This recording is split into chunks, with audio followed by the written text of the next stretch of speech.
Glória a Jesus. Eclesiastes, capítulo 5, verso 1 em diante, vamos reler o texto, né? É curto, vamos lê-lo por completo, para que possamos aqui aplicar esta palavra à nossa vida. Eu creio que Deus tem algo especial para nos falar nesta noite, porque a palavra de Deus, ela é maravilhosa, irmãos. O Senhor foi quem falou, dizendo: assim será a minha palavra, não voltará para mim vazia, antes fará tudo quanto me apraz e prosperará naquilo para que a enviei. A palavra de Deus é eficaz, é penetrante, aleluia, e é essa palavra que nesta noite o Senhor tem para nós. Vamos ler, diz assim a palavra do Senhor: guarda o teu pé quando entrares na casa de Deus, e inclina-te mais a ouvir do que a oferecer sacrifícios de tolos, pois não sabem que fazem mal. Não te precipites com a tua boca, nem o teu coração se apresse a pronunciar palavra alguma diante de Deus, porque Deus está nos céus, e tu estás sobre a terra, pelo que sejam poucas as tuas palavras. Porque da muita ocupação vêm os sonhos, e a voz do tolo da multidão das palavras. Quando a Deus fizeres algum voto, não tardes em cumpri-lo, porque não se agrada de tolos. O que votares, paga-o. Melhor é que não votes do que votes e não pagues. Não consintas que a tua boca faça pecar a tua carne, nem digas diante do anjo que foi erro. Por que razão se iraria Deus contra a tua voz, de sorte que destruísse a obra das tuas mãos? Porque como na multidão dos sonhos há vaidades, assim também nas muitas palavras, mas tu teme a Deus. Amém. Glória a Jesus. Aqui temos uma palavra, queridos, um livro pouco lido até, né? Pouco utilizado na Bíblia, que é o livro de Eclesiastes, ou livro do pregador.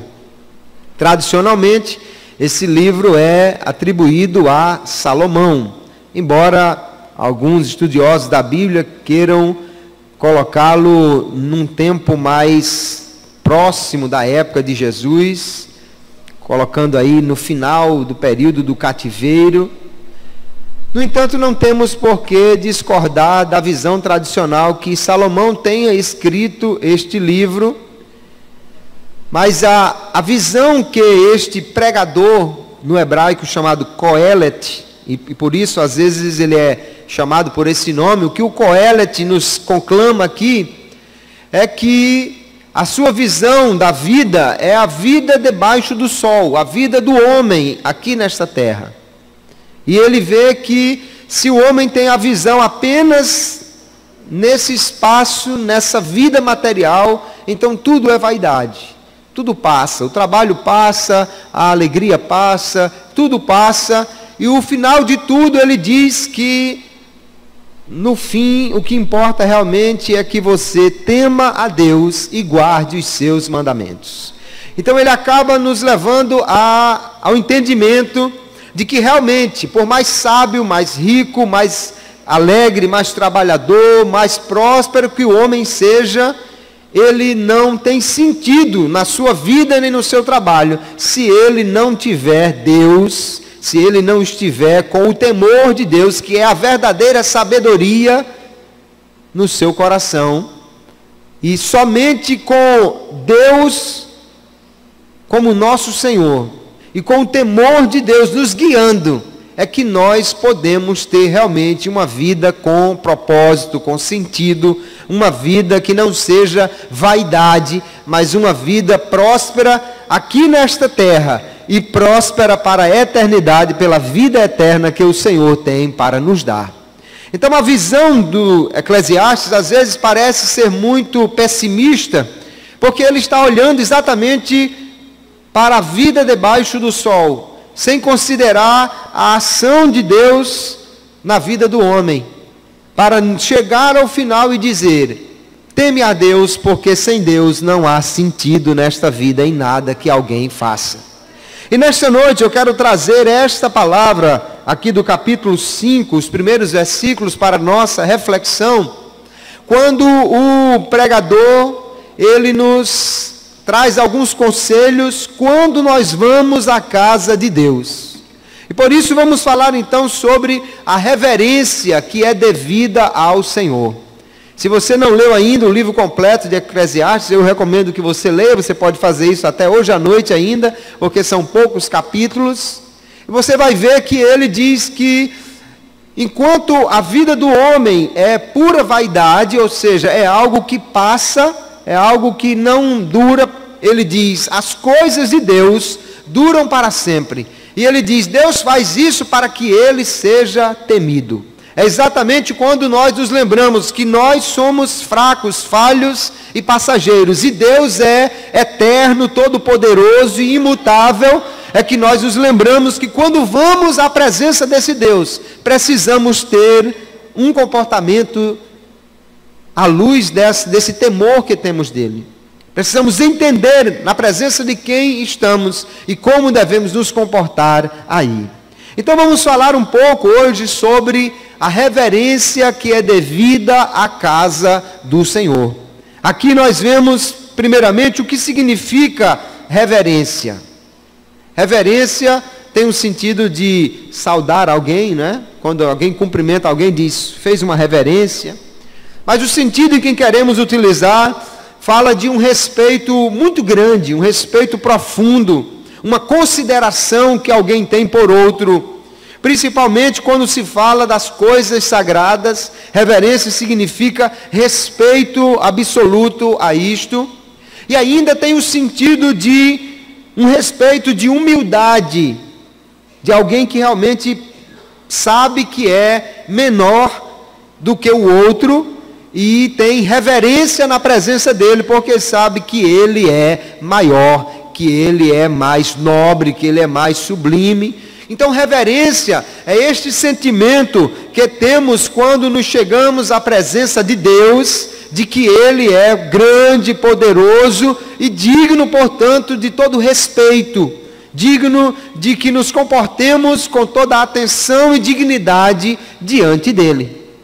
E como precisamos, irmãos, aprender sobre estas coisas, porque hoje nós vivemos uma época que é a era da irreverência. Talvez outras épocas tenham tido tanta irreverência quanto essa, mas dificilmente alguma teve mais. Porque nós vivemos uma época em que há grande liberdade para se falar, mas essa liberdade tem sido utilizada muito mal por muita gente, e o que nós vemos é nas redes sociais toda hora uma charge denegrindo a imagem da presidenta, denegrindo a imagem de um homem famoso ou rico, denegrindo as autoridades. Nós podemos até criticar o trabalho de alguém que não está sendo bem feito, mas nós precisamos entender que a Bíblia nos manda ter reverência, ter respeito à autoridade. E aí o que nós vemos em todas parte agora, e no Brasil agora virou moda fazer protesto de tudo, né? Você não pode nem, se alguém espirrar e você disser saúde, o outro já diz educação, o outro diz mais empregos e começa logo um protesto que daqui a pouco está tomando a rua e fazendo uma confusão terrível. Mas acontece que isso tem sido usado para atacar as autoridades e as instituições. Enfim, vivemos numa época de irreverência. E isso, infelizmente, tem se refletido na igreja do Senhor.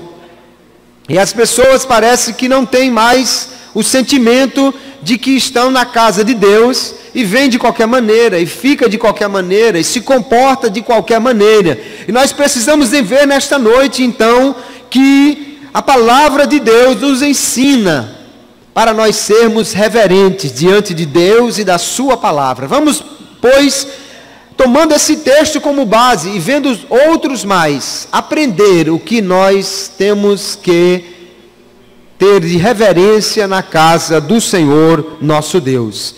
Quando nós vemos o texto, ele já abre dizendo assim: guarda o teu pé quando entrares na casa de Deus.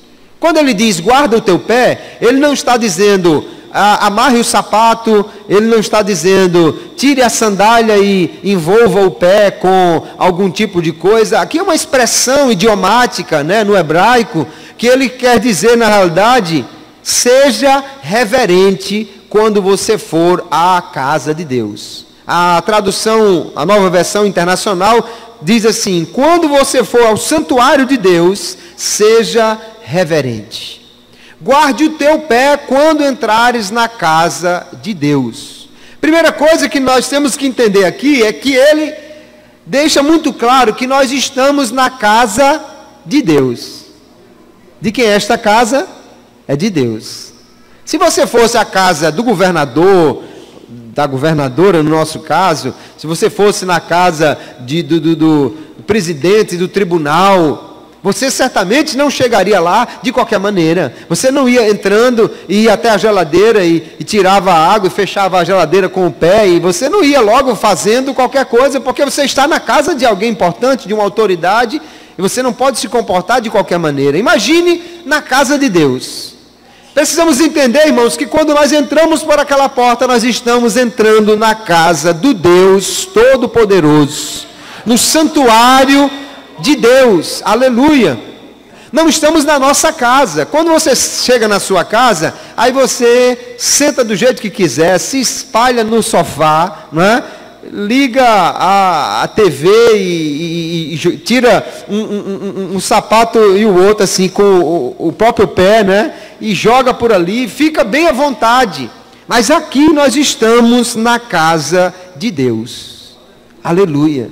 E nós temos que entender, em primeiro lugar, que houve uma época que a casa de Deus tinha um acesso muito restrito.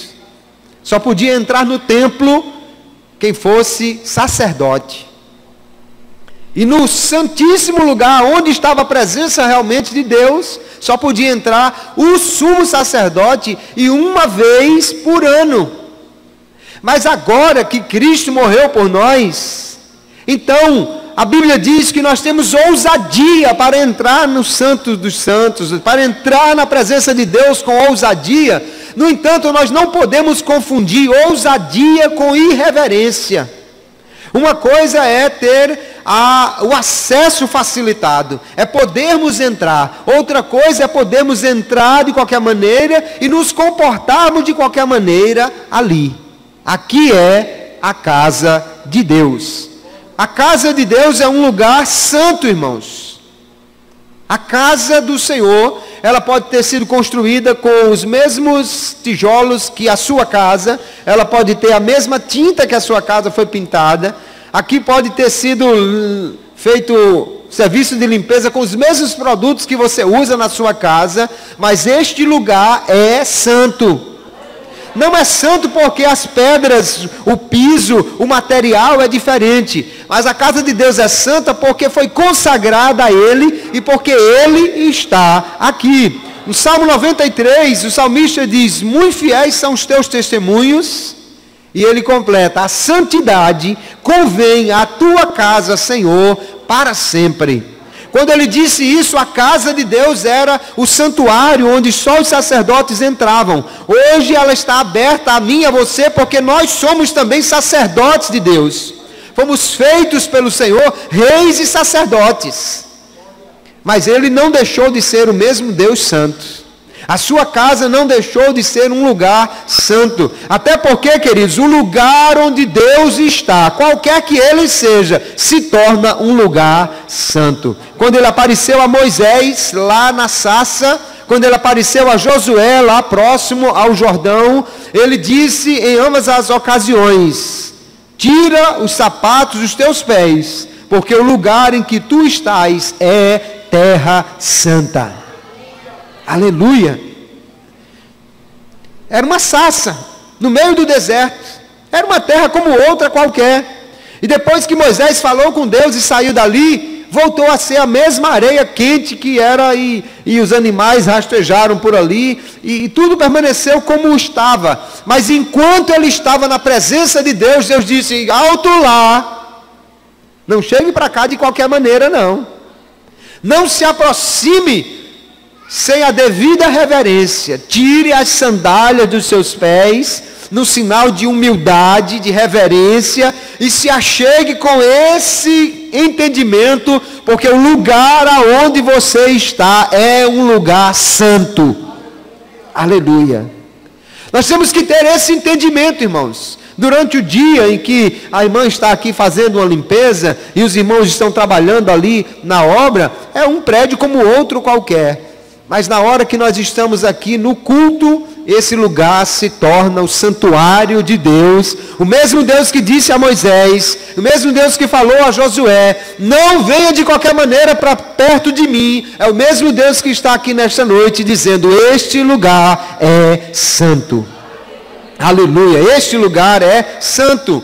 Muitos crentes hoje estão como Jacó, adormecidos espiritualmente, sem entender e sem discernir que aqui é o lugar da presença santa de Deus e que, portanto, precisam estar em reverência na casa do Senhor. Jacó, diz assim o texto: acordado, pois, Jacó do seu sono, disse: na verdade, o Senhor está neste lugar e eu não o sabia. Ele achou que estava num lugar qualquer. Mas quando teve um sonho que viu os anjos descendo e subindo por aquela escada, ele disse: Deus está aqui. Se Deus está aqui, então o texto diz: e ele temeu e disse: quão terrível é este lugar. Este não é outro lugar senão a casa de Deus, e esta é a porta dos céus. Era um lugar qualquer no deserto, irmãos, mas porque Deus se revelou a ele, ele disse: esse é o lugar onde Deus está, e eu tenho que ter temor para chegar a Deus neste lugar. Aleluia. Este versículo deveria estar ali na porta, pelo lado de fora, para que alguém entendesse: esse lugar é a casa de Deus, esse lugar é a porta dos céus, e há uma necessidade de se temer quando se chega aqui. Aleluia. Há um tempo atrás eu via muito nas entradas das igrejas exatamente esse capítulo 1 do capítulo, o versículo 1 do capítulo 5. Guarda o teu pé quando entrares na casa de Deus. Aqui, queridos, é um lugar onde nós viemos para adorar a Deus. Deus está aqui, a sua presença está aqui. Se nós estamos aqui na presença santa de Deus, precisamos então guardar o nosso pé, ou seja, sermos reverentes quando estamos na casa de Deus. Quando você for ao culto, quando você vier à casa do Senhor, deve se lembrar que o Deus grande, o Deus santo, o Deus tremendo e o Deus que sempre cobrou que se aproximassem dele as pessoas de uma maneira especial e reverente, é o mesmo que está aqui nesta noite e que requer de nós a adoração de um coração reverente. Glória a Jesus. Então o pregador nos ensina dizendo: guarda o teu pé quando entrares na casa de Deus, porque aqui é a casa de Deus. E ele continua dizendo assim: e inclina-te mais a ouvir. E aí ele vai nos mostrando como devemos estar nessa casa de Deus, na presença de Deus. Ele diz: inclina-te mais a ouvir do que a oferecer sacrifícios de tolos. O ouvir aqui não tem o sentido apenas de estar com o ouvido ligado, atento. Também tem esse sentido. Mas também tem o sentido de ouvir para obedecer. Então vamos por partes para a gente entender o que diz aqui o pregador. Em primeiro lugar, ele diz que nós devemos estar na casa de Deus, prontos a ouvir. Ou seja, estarmos com a atenção voltada para o Senhor. A nossa atenção, queridos, ela é fortemente influenciada por aquilo que nós damos importância. Quando você não se importa com alguma coisa, você também não presta atenção a ela.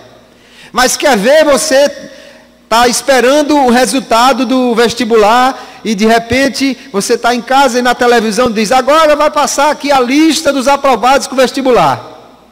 Quem estiver conversando, quem estiver fazendo qualquer coisa, você vai dizer: peraí, aumenta aí a televisão que eu quero ver isso. Se você é funcionário público e lá na televisão diz: atenção, o governo agora vai dar um aumento para o funcionalismo público. Opa, peraí, aumenta aí esse volume que eu quero ouvir. Você pode estar conversando com qualquer pessoa, gente que está na mesa, e se lá na televisão começa a falar de alguma coisa que chama a sua atenção, ele sai correndo, vai para lá e pede para fazer silêncio quem quer que esteja, porque ele quer dar atenção àquilo. Deus está aqui neste lugar. Aleluia. Se Ele está aqui, a nossa atenção precisa estar voltada para Ele. Se Deus está aqui e a nossa atenção não está nele, nós estamos dizendo: eu não me importo com Deus, eu não tenho interesse de ouvir o que Ele tem a dizer, eu não tenho nenhuma novidade para aprender com Ele. Pouco caso me dá se Deus está falando ou não. Porque é assim que nós agimos, queridos, quando nós não nos importamos com alguma coisa.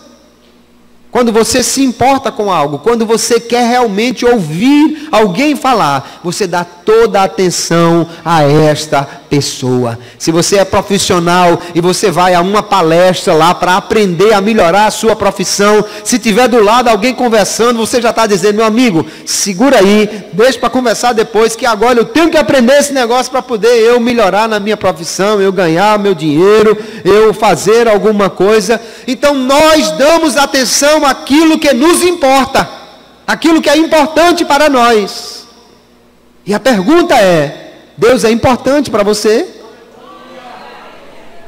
Você tem interesse em ouvir a voz de Deus? Você tem interesse em receber de Deus o que Ele tem para lhe dar? Aleluia! Então, queridos, quando você entrar na igreja, é como se tocasse aquela musiquinha do jornal que vai dar uma notícia importante que você quer ouvir. Mande quem está do lado calar a boca, peça para fazer silêncio, peça para o controlista aumentar o volume se estiver baixo e diga: eu preciso ouvir o que Deus tem a falar comigo. Aleluia! Isso é reverência, é dar importância a Deus, é estar atento à voz de Deus. Quando nós lemos lá em Atos dos Apóstolos, o irmão Adriano já citou aqui nesta noite, nós vamos ver que Cornélio recebeu a visita de um anjo, e o anjo disse: mande chamar um homem chamado Simão, ele vai lhe falar tudo o que você tem para ouvir. E ele mandou, e quando aquele homem chegou, pense numa atenção grande. Ele sabia que Deus ia falar, ele sabia que era algo importantíssimo, e o texto diz assim, olha: e logo mandei chamar-te, e bem fizeste em vir, agora pois estamos todos presentes diante de Deus. Ele já está dizendo: eu estou na presença de Deus, e estou para ouvir tudo quanto por Deus te é mandado. Eu estou na presença de Deus, e Deus agora vai falar, o mensageiro de Deus vai falar. Então fale, que nós estamos todos aqui atentos para ouvir o que você tem para dizer. Esta, irmãos, deve ser a nossa atitude quando nós chegamos na igreja. É impossível que nós estejamos mais atentos à conversa do irmão do lado, colocar em dia a conversa com o meu amigo que eu não via há 3 ou 4 dias, falar do que eu vi na televisão, na rede social, com alguém que está do lado, conversar com o namorado, com quem quer que seja. É impossível se pensar que damos mais atenção a qualquer outra pessoa e não damos toda a atenção àquele que é o personagem principal aqui nesta noite. Aleluia, aleluia. Aquele que é o nosso Senhor, aquele a quem queremos ouvir, e não identificamos que estamos na presença de Deus e que Deus pode falar conosco a qualquer instante. Precisamos estar como Cornélio, ligados. Eu gosto também do texto de 1 Tessalonicenses 2, que Paulo diz assim, olha: quando eu cheguei aí e preguei a vocês, ele diz: pelo que também damos sem cessar graças a Deus, pois havendo recebido de nós a palavra da pregação de Deus, a recebeste não como palavra de homens, mas segundo é na verdade, como palavra de Deus, a qual também opera em vós os que crestes.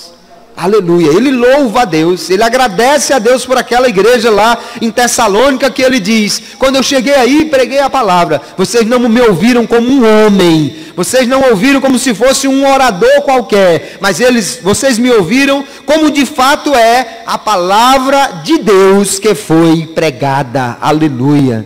Eu quero dizer a você uma coisa, meu irmão, não interessa quem estiver pregando aqui, Deus fala na sua igreja. Aleluia. Não interessa quem esteja pregando, se o que ele está pregando é a palavra de Deus, Deus está falando por meio da sua palavra. E recomenda que estejamos atentos. O problema é que nós parece que estamos já fartos de Deus. Nós estamos, como diz o bom nordestino, com o bucho cheio. Nós estamos saciados com muitas coisas da vida e não temos mais a sede de ouvir o que Deus tem para nos falar. Mas o apóstolo Pedro nos recomenda dizendo assim, que nós devemos desejar a palavra afetuosamente, como meninos novamente nascidos que desejam o leite racional. Você que é pai, ou você que é titio, ou sobrinho e já viu um bebê recém-nascido, e a hora que a mãe vai dar o leite para ele, se você quer arrumar uma confusão, se você quer ouvir gritaria, se você quer ver um camarada chateado, você tira o leite dele. Você deixa de dar o leite dele na hora, que aí você vai ver confusão grande, meu amigo. Tem uns que fica vermelho, que por pouco não explode, e começa a reclamar, a chatear. Se ele soubesse falar, ele esculhambava o camarada que tirou o leite dele. Porque se tem uma coisa que menino não suporta, é você tirar o leite que ele gosta. E Pedro diz assim: é esse tipo de sentimento pela palavra de Deus que vocês devem ter. Aleluia. É de um menino recém-nascido que está querendo um leite. Aleluia. Não adianta negociar, botar chupeta, não adianta abanar, levar para fora, cantar uma musiquinha. Se não trouxer o leite, ele fica chateado. Assim deveria ser o crente. Eu vou para a casa de Deus, olha, não converse comigo, não olhe para mim, não toque em mim. Eu quero o leite da palavra de Deus. Aleluia. Pedro diz, quando você desejar a palavra realmente assim, então você vai crescer por ela, por este leite que você vai tomar. Aleluia. É porque estamos fartos, irmãos. Há lugares aí que não há Bíblias, não há pregadores, não há igrejas e dificilmente há culto. Há lugares como na China que os irmãos aproveitam quando tem um enterro. Quando algum morto está sendo velado, eles vão para lá, não sabem nem quem é o morto, mas eles vão para lá, porque eles podem ficar reunidos no canto, e ali baixinho, falando da palavra de Deus um para o outro, cantando um hino baixinho. Se a polícia chegar, o que é que está havendo aqui? Não, estamos velando o corpo do nosso amigo aqui. Por quê? Porque de outra forma não pode haver reunião. Não pode simplesmente juntar alguém numa casa e cantar, e ler a Bíblia, ou coisa assim. Em muitos países, o Evangelho é perseguido. E você não faz ideia quantos daqueles irmãos estão, muitas vezes, chorando, dizendo: Senhor, como eu queria ter um culto. Deus, como eu queria ouvir alguém pregar a Tua palavra. Senhor, como eu queria uma Bíblia. Se você leu o homem que desceu do céu, o livro do irmão Yun, você pode ver a noite que ele passou chorando, desesperado, querendo uma Bíblia. Até que Deus mandou uma pessoa dar uma Bíblia para ele lá, porque ele desejava demais aquilo. E nós quantas vezes viemos à igreja, queridos, e não estamos nem aí, pouco atentos ao que Deus está falando conosco. Mas o pregador nos ensina dizendo: inclina a ouvir os teus ouvidos. Inclina os teus ouvidos a ouvir quando você chegar na casa de Deus. Deus quer falar conosco na sua casa. E nós precisamos estar atentos. Se não damos atenção a Deus, é porque não respeitamos a Ele.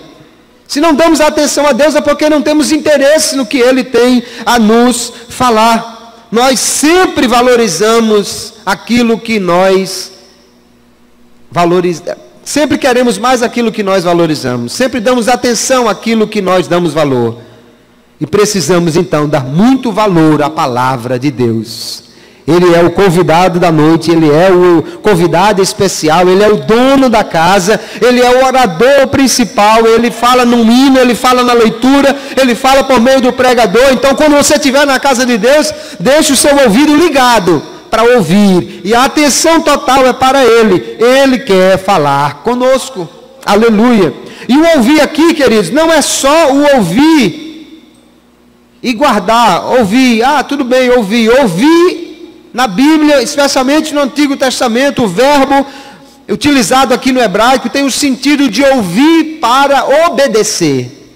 E de fato nós só podemos ter reverência a Deus quando nós estamos prontos a obedecer a sua voz.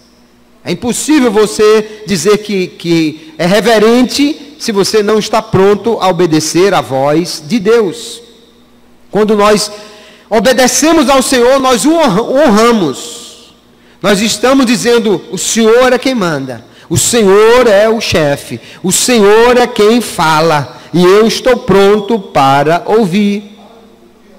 Jesus muitas vezes falou, citando inclusive o profeta Isaías, quando ele diz: porém o Senhor disse, pois que este povo se aproxima de mim, e com a boca e com os lábios me honra, mas o seu coração se afasta para longe de mim, e o seu temor para comigo consiste só em mandamentos de homens, em que foi instruído. Jesus citou essas palavras diversas vezes. Quando os fariseus vieram cobrar porque os discípulos não lavavam as mãos, ele disse: vocês são hipócritas. E muito bem profetizou Isaías a respeito de vós, dizendo: vocês só honram a Deus com os lábios, mas não o honram obedecendo os seus mandamentos de coração. Depois, em outra circunstância, foram cobrar de novo o cumprimento da lei, da tradição, melhor dizendo. Jesus disse: vocês são hipócritas, honram a Deus apenas com os lábios. O que Deus quer, queridos, é que nós estejamos na igreja para ouvir a voz dEle e prontos a obedecer aquilo que Ele fala conosco. Aleluia. Aleluia. Culto não é simplesmente abrir a boca e cantar. De que adianta eu cantar: Senhor, Tu és o meu tudo, se na realidade Deus é quase nada na minha vida? De que adianta dizer: Senhor, eu Te desejo, se quando eu termino de cantar o hino, vou lá para fora, ou fico conversando com o irmão e não estou nem aí para ouvir o que Deus tem a me dizer? Queridos, o que eu aprendo na Bíblia, que Jesus nos ensina, é o seguinte: o verdadeiro culto parte do coração. Culto que parte só da boca é hipocrisia. Louvor que só sai dos lábios é hipocrisia. Louvor que Deus aceita, louvor reverente, adoração reverente, culto reverente, é um culto de um coração que diz: fala Deus, porque o teu servo ouve. Aleluia. O culto, irmãos, é para se viver, é para se expressar aquilo que se vive. Quando você diz uma coisa e vive outra, Deus não recebe o seu culto. Quando você fala uma coisa só da boca, eu já vi gente cantando: Senhor, eu não posso viver sem Ti. Misericórdia, penteando o cabelo, fazendo qualquer coisa, na hora que o conjunto está cantando ali. Isso só parte dos lábios. Deus chama esse tipo de adoração de hipocrisia. Deus quer que o meu ouvido e o seu ouvido esteja pronto a ouvir. E o pregador me adverte dizendo assim: é melhor ouvir do que oferecer sacrifícios de tolos. Sacrifício de tolo, irmãos, é porque nós trazemos sacrifício. Vamos lembrar, sacrifício naquela época era a adoração do povo.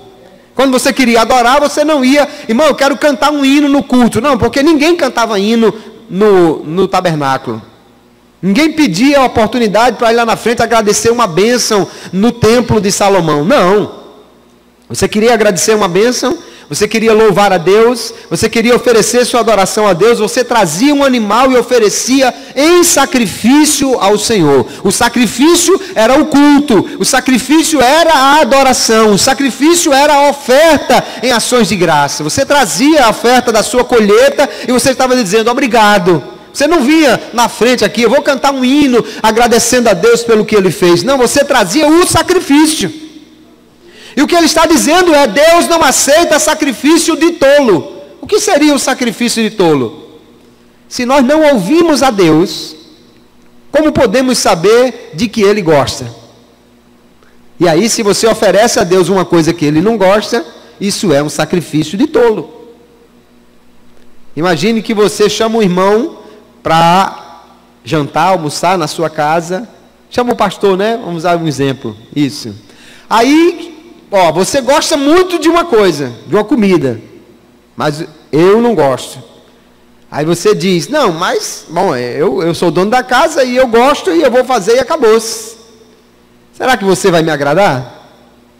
Não, se eu não gosto da comida que você vai fazer. Não, mas eu gosto, você. Não, mas você, se você quer agradar um convidado, você tem que saber do que ele gosta e não do que você gosta.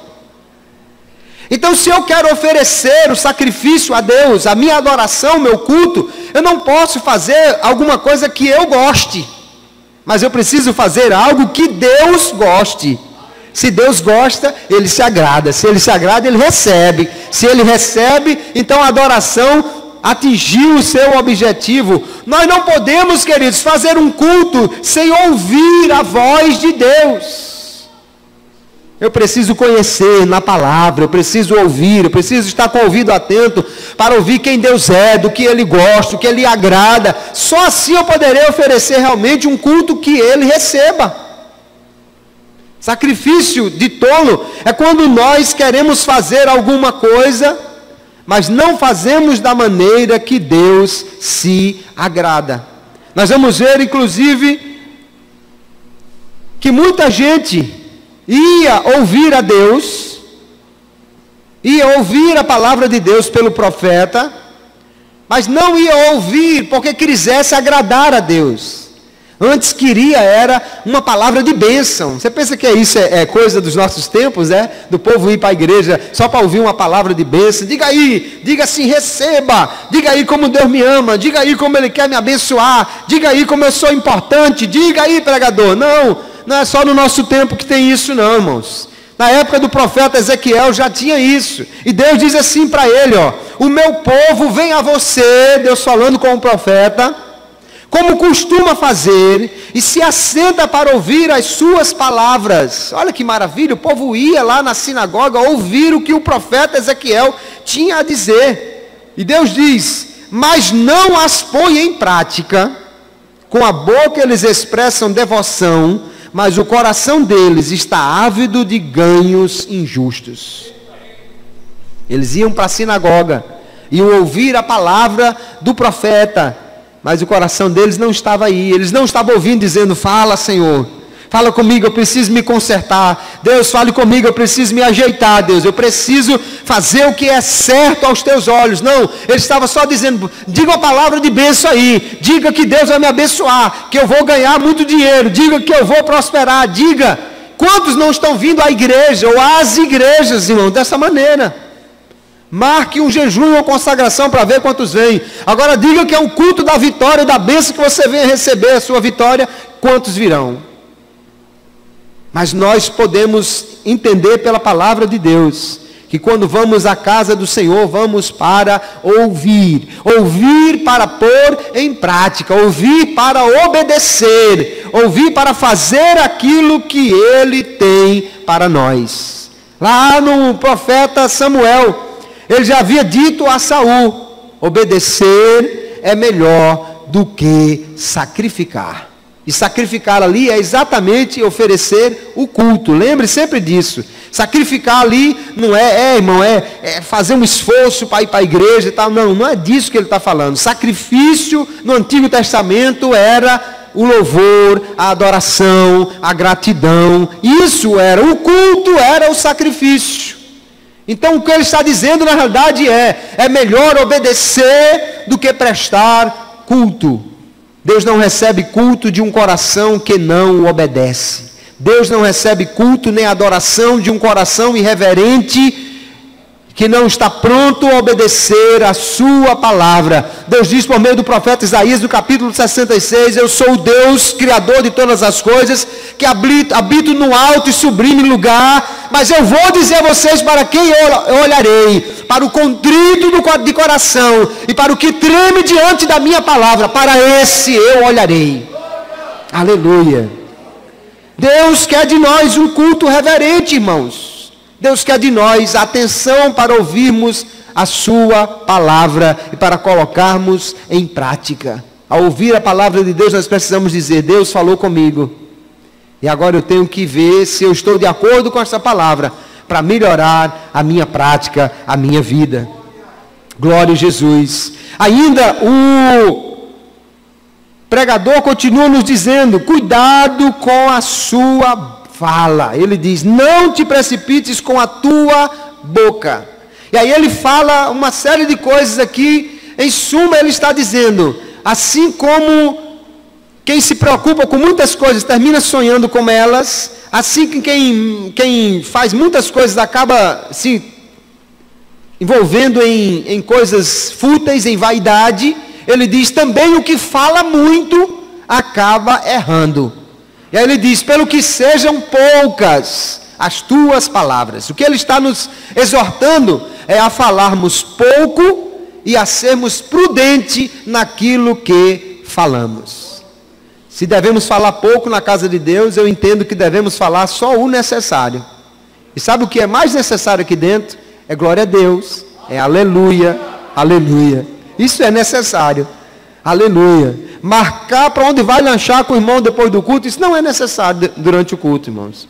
Perguntar se deu certo aquela venda, aquele negócio, acertar alguma coisa, colocar em dia não sei o que, pegar o telefone da irmãzinha que você achou bonitinha lá, ou qualquer coisa parecida, isso não é momento de fazer durante o culto. Ele diz, seja prudente com o que você fala. Inclusive ele diz que devemos ser prudentes para cumprir as nossas obrigações. Se você prometeu alguma coisa a Deus, se você se comprometeu com alguma coisa com Deus, no caso aqui no Antigo Testamento era o voto que fazia a Deus, e eu quero abrir um parênteses para dizer o seguinte, voto, irmãos, a gente só encontra na Bíblia no Antigo Testamento. No Novo Testamento só tem uma ocasião que Paulo faz, mas para atender ao judaísmo, para não ser tido como total opositor dos judeus, ele quando vem a Jerusalém, ele banca lá, ele patrocina alguém que estava fazendo estava encerrando um voto de nazireado. Eu vejo ainda muita gente na igreja cristã, nos nossos dias, fazendo voto. Essa prática não é bem uma prática do Novo Testamento. Não vou dizer que é errada, mas nós precisamos entender que o nosso relacionamento com Deus é diferente daquele que tinha o judeu lá no Antigo Testamento. No Antigo Testamento o voto era o seguinte, Deus, se o Senhor me der isso, eu dou isso. No Novo Testamento a coisa é diferente. Cristo já nos abençoou com toda a sorte de bênção. E agora Ele requer de nós uma entrega total para Ele. Até porque, queridos, o voto não é barganha, voto não é suborno, né? Tem uns votos sabidinhos por aí, parecido com o de Jacó. Jacó saiu de casa com uma mão na frente e outra atrás, não tinha nem a cachorrinha para puxar. Aí diz assim, Deus, se tu me abençoares, eu te darei 10%. Ah, que maravilha! Aí tem gente hoje, já vi irmão dizer, irmão, ore porque se Jesus me abençoar e eu tirar na loto, na cena, na mega cena acumulada, eu dou o dízimo todinho. Muito bonito. Você acha que Deus vai cair nessa conversa bonita? Você fica com 90, você não tem nada, fica com 90 e dá 10% a Deus. Você vai já cair nessa sua conversa. Faça o seguinte, faça o contrário. Irmão, ore por mim. Se chegar esse negócio na minha mão, embora que eu não estou dizendo a você que jogue não. Pelo contrário, já pregamos aqui que jogo de azar não é coisa para crente. Mas, se você está nessa onda, faça o seguinte, dê os 90. Faça um voto de dar os 90. Deus, eu fico só com 10% e dou os 90. Aí pode ser até que a bênção chegue. Mas eu duvido que alguém faça esse tipo de voto por aí, não é? Temos que ter cuidado, irmãos. Veja que na Bíblia nós temos um homem chamado Jefté, que fez um voto precipitado. Ele disse: olha, se Deus me der vitória...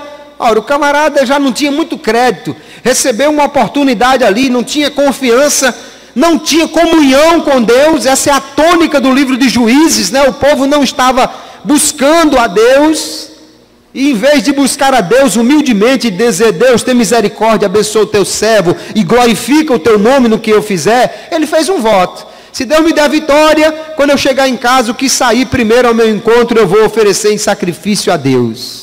E quando ele chegou em casa, não foi uma ovelha, nem um cachorro, mas foi a sua filha única que veio ao seu encontro. E agora, pense num estreito. Pense numa dificuldade.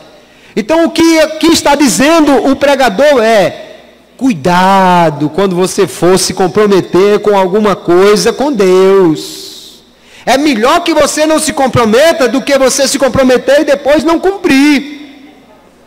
E eu fico olhando, irmãos, que mesmo não tendo essa obrigação, ou mesmo essa recomendação do voto para o Novo Testamento, mas essa palavra aqui me diz o seguinte: se você se comprometeu em alguma coisa com Deus, cumpra. Porque tem gente que é assim, no início do ano, aí eu me inscrevo na escola dominical, eu entro no conjunto para cantar, eu dou meu nome para botar na escala dos porteiros, eu tomo uma bênção. Aí do meio do ano para frente, aí eu não venho mais no ensaio, eu não venho mais no culto, eu não compareço, eu furo a escala, eu venho não sei o quê, e onde fica o compromisso? O que eu aprendo aqui é: você se comprometeu com Deus? Aí ele diz assim: não venha depois dizer ao anjo, o anjo aqui não precisa ser necessariamente um anjo do céu, mas o mensageiro de Deus, né? Pode ser aqui o sacerdote, o profeta que está trazendo a palavra de Deus. Anjo na Bíblia tem o sentido de mensageiro. Ele diz assim: depois não vá dizer a quem trouxe a palavra e você se comprometeu diante dele. Não, foi um engano, porque Deus não vai levar isso na brincadeira, não. Temos que ter cuidado, irmãos. Reverência a Deus também é atenção no compromisso que nós temos com Ele. Você se comprometeu a fazer parte do conjunto? Então venha. Você botou o seu nome na escala dos obreiros? Então cumpra. Você disse que ia cumprir o estatuto da igreja no dia que você estava aqui fazendo a profissão de fé? Então cumpra. Você disse que ia dar uma oferta, você se comprometeu em contribuir, em cooperar, em ir dirigir o culto ao ar livre, ou o que quer que seja. Se você deu a sua palavra diante de Deus, Ele diz: então agora cumpra o que você prometeu. Porque senão depois Deus vai cobrar. Aí depois o camarada está numa dificuldade e não sabe por que foi, né? Porque você fez um compromisso com Deus. E se você fez esse compromisso, Deus aceitou e vai cobrar de você. Teve uns irmãos aqui, vários domingos de manhã, que fizeram um compromisso de ler o Novo Testamento até o final do ano. Eu só quero saber se estão cumprindo isso aí, viu? Deus estava aqui, a irmã tirou a foto e o anjo levou a foto para botar lá diante de Deus, assim. Ele vai cobrar isso aí de mim, de você, porque compromisso para Deus é coisa séria. Aleluia. Quando Deus se compromete com você, Ele cumpre. Então quando você se comprometer com Deus, cumpra aquilo que você fez, o compromisso, o voto diante de Deus. Aleluia. Agora nós vemos que o muito falar aqui, que ele chama a nossa atenção, não deve ser realmente uma prática do crente na igreja. Jesus orientou os seus discípulos dizendo: olha, os gentios, quando eles vão orar, eles oram bem muito, repetem não sei quantas vezes, 50 Pai de Nosso e mais 40 Ave Maria e mais 300 Credo na Cruz e 50 não sei das quantas. O que ele está dizendo é: eles acham que vão vencer Deus no cansaço. Vão orar, repetir, até Deus se abusar e dizer: homem, tá bom, já chega, eu vou fazer. Mas o que Jesus está ensinando é: eles não serão ouvidos por repetirem demais, não. E ele diz: não vos assemelheis a eles, ou seja, não precisa falar demais, porque vosso Pai sabe o que vos é necessário antes de vós lhe pedides. Deus já sabe, irmão. Isso não quer dizer que nós não devamos orar, porque a oração é algo que o próprio Jesus fez e nos ensinou a fazer. Mas isso nos ensina a ser prudente nas nossas palavras. O voto não é suborno para obrigar Deus a fazer alguma coisa, e a oração repetitiva também não é algo que force Deus a nos atender. O que o Senhor requer de nós é um coração contrito, disposto. Jesus orou 3 vezes dizendo: Pai, se é possível, passa de mim este cálice. Mas depois ele disse: não seja feito como eu quero, seja feita a tua vontade. Aleluia. É esse coração que se rende, que se sujeita à vontade de Deus, que Deus quer de nós. Glória a Jesus. Quando nós então estamos na presença de Deus, Ele nos fala desses cuidados que devemos ter, e Ele diz: tenha esse cuidado, porque é o seguinte: Deus está no céu e você está na terra. O que Ele quer dizer é o seguinte: você não é igual a Deus, Deus não é seu companheiro, seu amiguinho, Deus não é semelhante a você, você é uma criatura, um pecador, e Deus é o Deus tremendo e santo, aleluia, a quem devemos toda a reverência. Deus é santo, irmãos. Nós vamos encontrar Isaías ouvindo os querubins que clamavam dizendo: santo, santo, santo é o Senhor dos exércitos. E se você leu ali, se você não leu, vá olhar lá na Bíblia, que no capítulo anterior, no capítulo 5, Isaías diz diversos ais. Ai dos bêbados, ai dos errados, ai dos desobedientes. Mas quando ele vê a presença gloriosa de Deus, ele diz assim: ai de mim. Ai de mim. Sabe por quê? Porque a presença santa de Deus revela os nossos erros, pecados, as nossas fraquezas. Aleluia. Você pega às vezes aquela blusa ou aquela camiseta que está assim, razoavelmente branca, né? Aí você diz: não, tá boa, tá limpa, você acabou de lavar e tal. Mas quando você põe do lado de uma que está totalmente branca, alvejada por completo, aí você já esconde ela. Opa, peraí que o negócio não está tão branco assim. Eu posso até me achar muito bonzinho, você pode até se achar um grande crente, mas quando nós chegamos diante da presença santa de Deus, aí, diante do branco total de Deus, os nossos pecados, as nossas fraquezas aparecem rapidamente. Quando nós estamos na presença de Deus e tomamos consciência de que Ele está no céu, Ele é grande, Ele é santo, e nós estamos aqui na terra, somos falhos e fracos, a única atitude nossa deve ser nos prostrarmos diante dEle, reconhecer a nossa fragilidade. Os discípulos estavam no barco, Jesus até ali era um profeta, era um mestre, era um cara legal, que estava dando uma palavra bacana aqui, até que Jesus fez um milagre. Aí então a palavra diz: e vendo isso, Simão Pedro prostrou-se aos pés de Jesus, dizendo: Senhor, ausenta-te de mim, porque sou um homem pecador. Até ali Jesus era somente um pregador, mas quando ele fez o milagre, que ele viu que era Deus, que ele estava na presença de Deus, aí ele disse: Senhor, eu sou pecador, eu não sou digno de estar na sua presença. Nós somos esses pecadores miseráveis, irmãos, e como ousamos vir à presença do Deus Santo e não temermos e não termos reverência diante dele? Eu acho impossível, irmãos, que em lugares por aí que se adora deuses falsos e mortos, se tenha mais reverência do que na casa do Deus vivo. Na Índia, o templo do Deus rato, do Deus macaco, do Deus barata, e as pessoas vão lá, levam oferendas e ficam lá reverentemente. Há um templo chamado Templo dos 1000 Budas. Você deve procurar um mais parecido com você e ficar lá meditando na frente dele.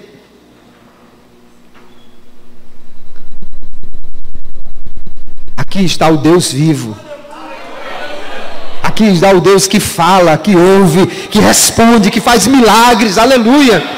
Aqui está o Deus que não é uma estátua. Aqui está o Deus que não é um animal. Aqui está o Deus que é o Deus poderoso, soberano e criador dos céus e da terra.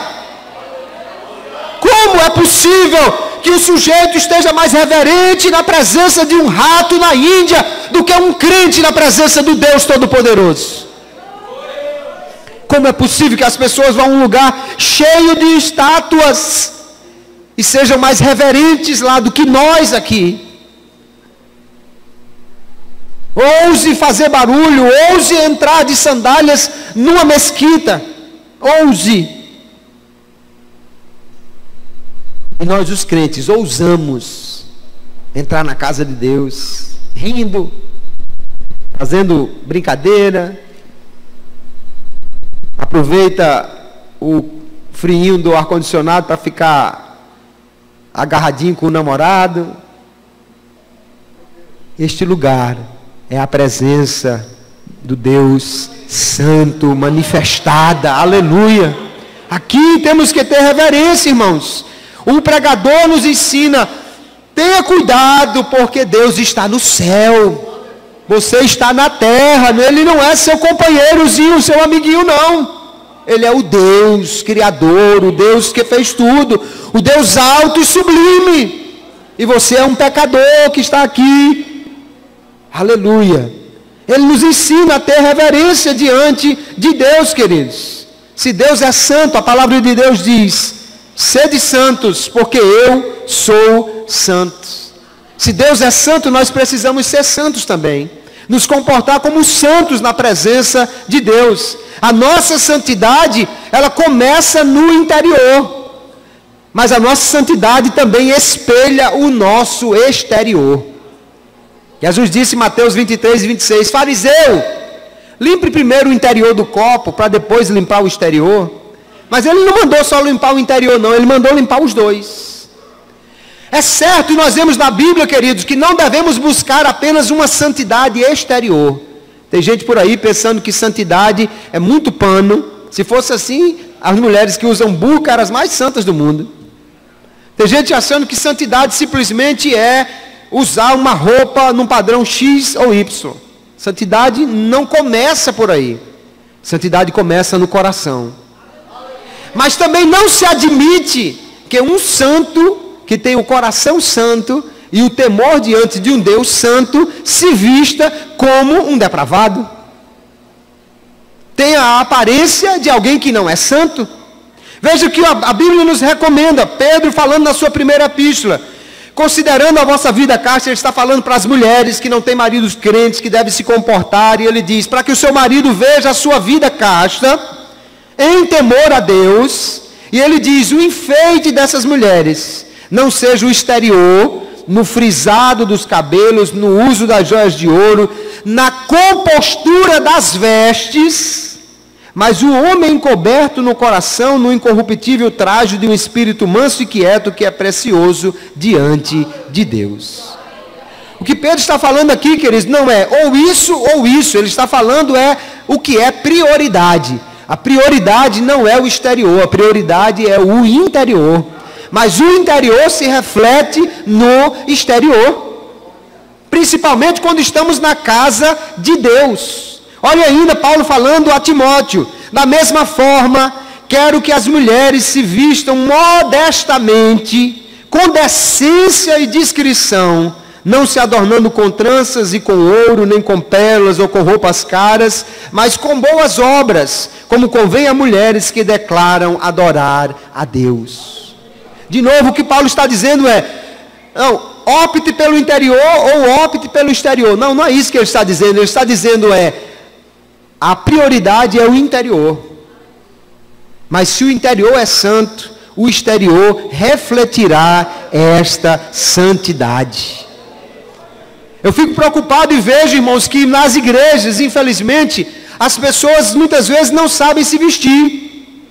Eu digo porque eu trabalho com recursos humanos e temos vídeos de treinamento que não nada tem a ver com o evangelho, mas que falam de moda no trabalho. E para o trabalho recomenda-se uma roupa composta. Até naquele dia casual, o vídeo diz, se você vai usar alguma bermuda que seja do joelho para baixo, no mais elevado no joelho. Não use decote, não use transparência, não use roupa assim no trabalho. Se no trabalho tem esse cuidado, e na casa do Deus Santo? E na igreja do Deus vivo? Agora, irmãos, o mundo tem roupa para balada, mas a mulher se veste para trabalhar como executiva e com outra roupa que ela vai para a balada. Não é com a mesma roupa, não. Porque ela sabe que no trabalho se exige um comportamento diferente. E na igreja do Deus vivo? Aí é que precisamos observar essas coisas. A compostura das vestes, a modéstia, a discrição. Porque tem gente, irmãos, que não pode vir para o culto adorar a Deus. Se levantar as mãos, aparece a barriga. Se mexer muito, o camarada vê pelas brechas até o infinito. Não pode se abaixar nem para pegar uma harpa que caiu no chão. E se sentar, tem que botar a Bíblia complementando o que faltou comprar na loja de tecido lá, porque senão fica uma dificuldade. Mas não é isso que nós entendemos que deve ser feito na casa de Deus. Entenda, você quando se veste para vir para a casa de Deus, você vem para a presença de um Deus que é santo. Aleluia. Um Deus que é santo. Olha, lá no Antigo Testamento, irmãos, os sacerdotes não podiam aparecer diante de Deus de qualquer maneira. Eles usavam vestidos, né? Naquela época todo mundo usava vestido. Mas Deus disse assim: faça uns calções de linho para eles, para que eles se vistam. E os calções de linho, diz assim, serão dos lombos até as coxas, para que não mostrem a sua nudez diante de Deus, ou para cobrirem a carne nua. Por quê? Aí Deus diz, para não chegarem ao altar e não levar iniquidade e morrer. Naquele tempo era sério. Apareceu com a roupa indecente diante do altar de Deus, morreu. Hoje parece que a coisa está muito aberta. Mas será que Deus mudou? Será que o Deus que exigia santidade nas vestes no Antigo Testamento não é o mesmo Deus que está na igreja hoje e requer de nós a mesma coisa? Eu quero dizer aqui, irmãos, que a igreja é um lugar de santidade. E até o mundo entende isso. Convide um amigo seu para vir na igreja e ele sabe que não pode vir de qualquer maneira. Ora, para entrar no tribunal não pode entrar de bermuda. Um advogado não pode trabalhar no tribunal se ele não tiver de paletó. O juiz não aceita nem sequer que ele entre na sala de audiência.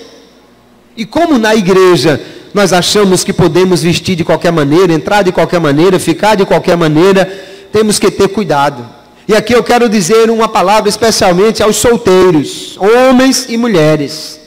Na igreja, querido, não é lugar de mostrar o peito musculoso e cabeludo. Não é o lugar de exibir as curvas. Não.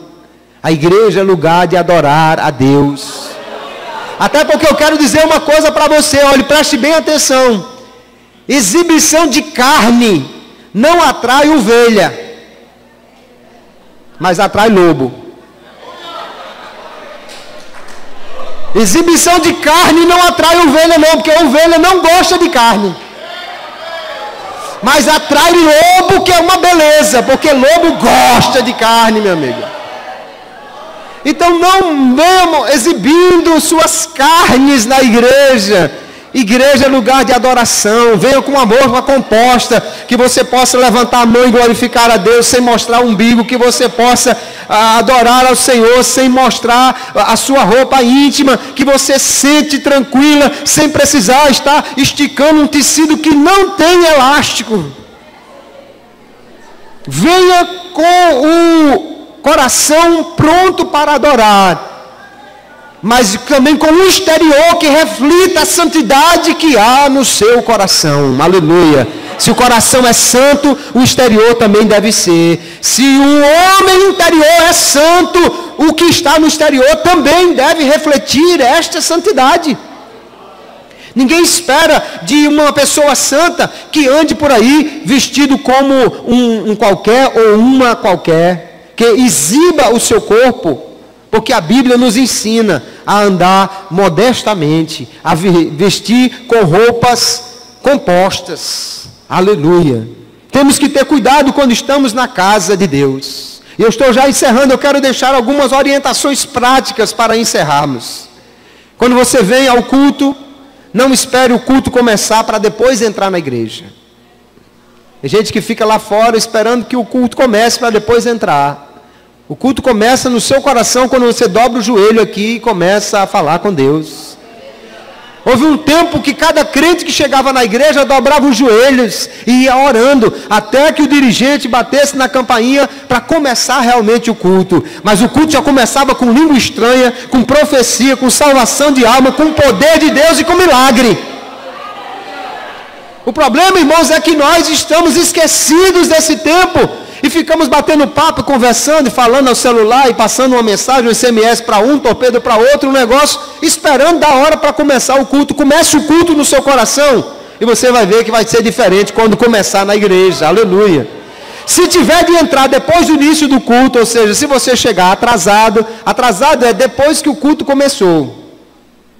É porque tem gente que parece que a noção de atrasado é o seguinte: não, depois de meia hora que está atrasado. Se chegar só 15 minutos depois do culto, está dentro da tolerância. Não, depois que começou já está atrasado. Se você chegar depois, não pare para cumprimentar. Tem gente que chega na igreja, irmãos, parece que é candidato a deputado ou alguma coisa. Do porteiro até o púlpito, ele cumprimenta todo mundo. Ainda passa aqui na frente cumprimentando um por um que está aqui. Eu não vou dizer que você não cumprimente os irmãos, mas se você já chegou atrasado, a paz do Senhor, meus irmãos, entre discretamente, dobre os seus joelhos e ali mesmo peça perdão e faça um compromisso com Deus de não ser um retardatário habitual, de não chegar todo dia atrasado. Se você chegou na igreja, olha só, não sente na extremidade de um banco vazio, porque vai dificultar a passagem de algum irmão. Assim você vai facilitar, se você ir, vá lá para o meio do banco, ou se o banco está encostado na parede, vá lá para o canto, porque aí o próximo entra sem precisar pedir licença, está afastando, está empurrando, nem fique mudando de lugar, não fique entrando e nem saindo durante uma oração, uma leitura bíblica. Alguém aproveita, não, está na hora da oração, vamos embora, que está todo mundo de olho fechado, vamos beber água, vamos sair, vamos andar. Na hora da oração estamos falando com Deus. Às vezes ainda sai pedindo licença ao outro, irmão, dê licença aqui na hora da oração. Se você estivesse numa audiência com a presidente da república, você acharia que era interessante alguém dizer: vocês dois dê licença aí que eu vou passar aqui, interromper a sua audiência com a presidente? E se a audiência for com o Rei dos Reis e Senhor dos Senhores, dá para interromper? Não precisamos de muita coisa para entender, queridos. Estamos na presença de Deus. Até para resolver coisas da igreja, evite se movimentar durante o culto. Chegue mais cedo, para saber qual irmão que quer um culto ao ar livre. Vá assim que terminar o culto, na tesouraria, para resolver aquela questão. Evite estar resolvendo as coisas. É diferente quem está dirigindo o culto, que está combinando com o outro aqui, irmão. Falta fulano cantar, olha pastor, tem esse pedido de oração aqui, é diferente. Mas o que você puder evitar, evite de estar resolvendo durante o culto. Eu particularmente acho maravilhoso quando senta alguém do meu lado que só dá glória a Jesus e aleluia, não fala comigo, não pergunta nada, não fica querendo resolver as coisas durante o culto. Às vezes vem algum irmão de outra congregação, não, é só para pegar uma assinatura do pastor. Meu querido, espere aí que está na hora do culto, e na hora do culto é hora de adorar a Deus. Resolve-se isso depois. Quando você chegar no culto, não fique conversando lá na entrada não, nem fique conversando dentro da igreja. Aqui é a casa de Deus, é um lugar santo. Não sente sem orar. Porque quando você chega na casa de uma pessoa, sua mãe lhe ensinou que a primeira coisa a fazer é o quê? É cumprimentar o dono da casa, cumprimentar a pessoa da casa que você chegou. E como é que você chega na casa de Deus e vai falar com todo mundo e não vai pedir a benção a Papai do Céu? E não vai falar com o dono da casa? E não vai dizer: Jesus, eu cheguei, Eu já falei com algumas pessoas aí no caminho, mas porque elas passaram na frente, mas quem eu queria mesmo falar era o Senhor. Quem me importa e quem eu vim nessa noite para falar foi com o Senhor. Aleluia. Ore, não interrompa a oração de outro, não fique de olho aberto. Tem uns crentes por aí, irmão, que a gente podia chamar ele de crente ventilador. Que ele fica assim no culto, ó. Vê tudo, olha tudo e não adora nada. Meu irmão, culto não é lugar de você ficar curioso, vendo o que é que está fazendo. Se é Deus que está fazendo, deixe Deus fazer. Se não é Deus que está fazendo, deixe que quem está na frente do trabalho vai tomar as providências. Adore a Deus, louve ao Senhor, deixe de ser crente ventilador e seja um crente adorador que está ali para prestar o seu culto a Deus. Os pais mantenham o controle sobre os seus filhos. E outra coisa, leve os meninos para tomar água e ir no banheiro antes de chegar na igreja, lá em casa, né? Tem água na igreja? Tem. Tem banheiro na igreja? Tem, graças a Deus. Mas é para uma emergência, irmãos. É para uma emergência. Não é para estar usando toda hora como se eu estivesse em qualquer lugar. Se você for uma audiência no tribunal, você não sai no meio dela para ir no banheiro. Se você estiver fazendo uma prova do vestibular, você não vai se levantar. Se fosse levantar, é um protocolo para poder ir nas últimas. Então, por que que na igreja a gente deixa tão solta a coisa? Eu fui criado assim. Todo mundo pronto para o culto. Os meninos vão tomar água e depois vão no banheiro, que é para não ir tomar água nem ir no banheiro na igreja. Por que não podemos fazer isso? Não é para não gastar o banheiro da igreja nem a água da igreja, não. É para evitar a movimentação durante o culto, para não tirar a reverência da casa de Deus. Na hora da leitura da Bíblia, é um momento solene, nós vamos ouvir Deus falar. Então fique de pé, não se movimente, não converse. Se você está entrando na igreja e você percebe que a leitura está sendo feita, ali mesmo pare e espere concluir a leitura. Porque é o momento que ouvimos Deus falar. Se o pregador está aqui entregando a mensagem, mostre concentração, atenção, seja reverente, ouvindo o que Deus tem para lhe dizer. Não fique indo lá fora, dar uma voltinha, vou esticar as pernas. Nós estamos perdendo a noção, queridos, de aonde estamos. Um dia, quando eu estava na porta da igreja, acho que era auxiliar de trabalho nessa época, e estava na portaria naquele dia, era um culto de oração, numa congregação nossa, e logo que terminou a oração, o irmão saiu com uma camiseta, uma calça assim, esporte, um tênis, uma toalhinha assim na mão. Aí eu disse, já vai, irmão? Ele disse, irmão, já dei uma oradinha, agora eu vou ali na academia fazer uma musculaçãozinha. E que maravilha, né, rapaz? Que maravilha. Meu irmão, pelo amor de Deus, o que é mais importante? Não estou dizendo que você não tem a sua hora de fazer sua atividade física, mas se você veio à igreja, dê atenção a Deus, ouça a voz de Deus, preste o seu culto a Deus, coloque prioridade para Deus, aleluia, Ele merece tudo isso. E o fim da nossa conversa com o pregador tem muita gente fazendo coisa errada por aí, mas tu teme a Deus. E ele encerra dizendo, olha, nós devemos viver em temor e estar na igreja em temor.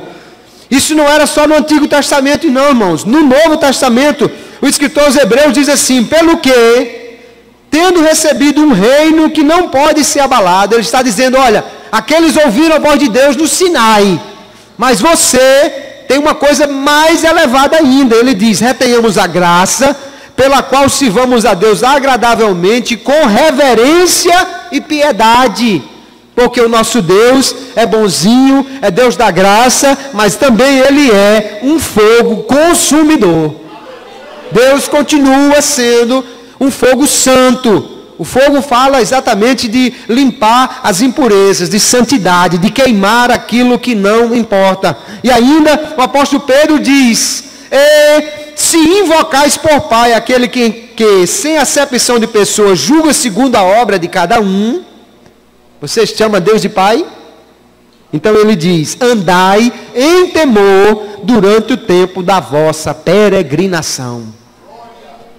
Se Deus é seu Pai, então tenha reverência diante de Deus, tenha respeito a Deus. O cristão, portanto, deve prestar o seu culto com reverência a Deus, deve dar total atenção a Deus quando está na sua casa, e deve ter uma aparência e um comportamento dignos da presença santa de Deus. Aleluia! Se nós fizermos isso, Deus irá se agradar de nós e do nosso culto. O fim de tudo, o pregador diz, tema a Deus, tenha temor a Deus, esteja na presença de Deus com um temor santo e reverente. Deus assim aceitará o nosso culto e a nossa oferta. A Deus toda glória, toda honra, todo louvor, toda adoração.